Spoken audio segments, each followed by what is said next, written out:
नमस्कार मैत्रिणींनो, रशूस saver recipe मध्ये तुमचे मनापासून स्वागत। आज मी तुम्हाला उपवासाच्या केळीच्या भाकरी कशा बनवाव्या ते सांगणार आहे।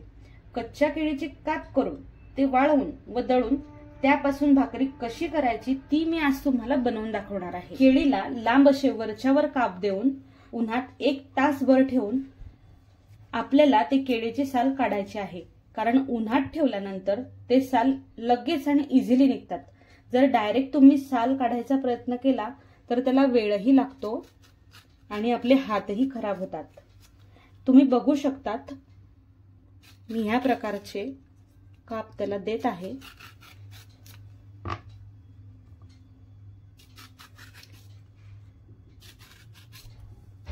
तुम्ही बघू शकतात मी ह्या प्रकारचे काप उन्हामध्ये वाळवलेले आहेत। काप एकदम चांगल्या प्रकारे उन्हात वाळवायचे, नाहीतर खराब व्हायची शक्यता असते। आणि त्यापासून मिक्सरमध्ये मी केळीचे पीठ तयार करून घेतलेले आहे। आपण आता ह्याच पिठाच्या भाकरी कशा करायच्या आहे ते बघूया। भाकरीसाठी इथे मी 1 वाटी केळीचे पीठ घेत आहे। त्यात अगदी छोटा 1 चमचा तिखट घेत आहे। त्यानंतर अर्धा चमचा मीठ घेत आहे।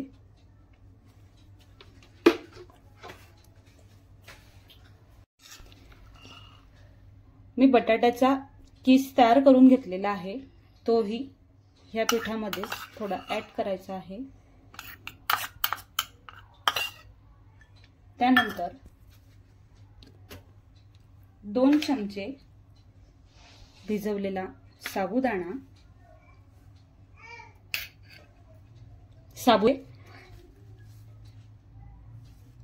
भाकरी छान फुलते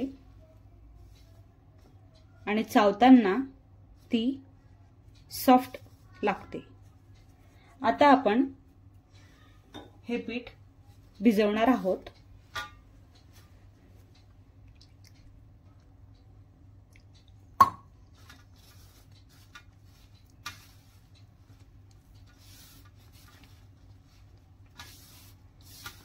हे पीठ अगदी छान असं मिक्स करून घ्यायचं आहे।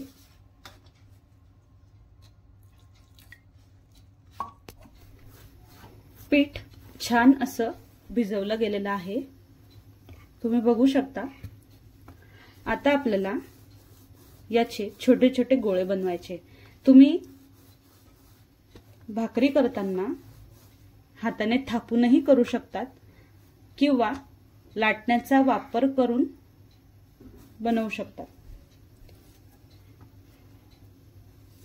आपण याचे छोटे छोटे गोळे तयार करून घेऊ।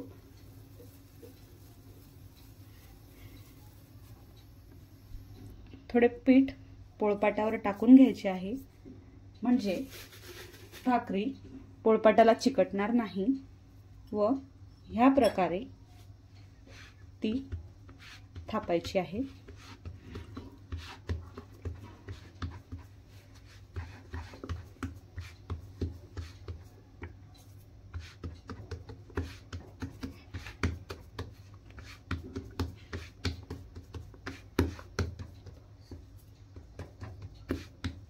भाकरी आता आपण तव्यावर टाकूयात। भाकरी तव्यावर टाकली आहे, त्यावर थोडा पाण्याचा हात घेऊन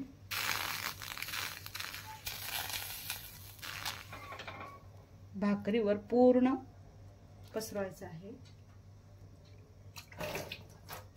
भाकरी अगदी मंद आचेवर होऊ द्यायची आहे।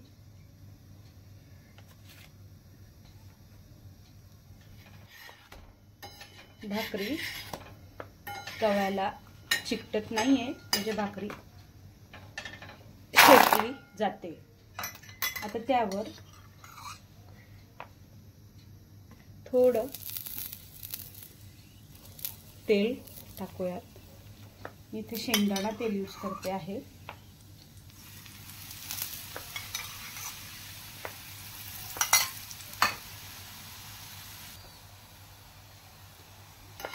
तुम्ही या भाकरीमध्ये थोडं शेंगदाणा कूटही ऍड करू शकता। शेंगदाणा कूट हे ऑप्शनल आहे। भाकरी ही आता तयार झालेली आहे।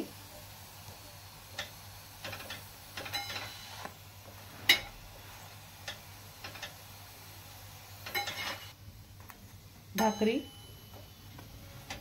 अतिशय सुंदर प्रकारे फुलतेही आहे। भाकरी अतिशय छान अशी फुललेली आहे आणि भाजली गेलेली आहे। अतिशय सुंदर असा खमंग तिचा वास येत आहे आणि भाकरी आता खाण्यासाठी तयार आहे। तुम्हाला जर माझी भाकरीची रेसिपी आवडली असेल तर प्लीज लाईक, सबस्क्राईब आणि शेअर करा। Thank you for watching.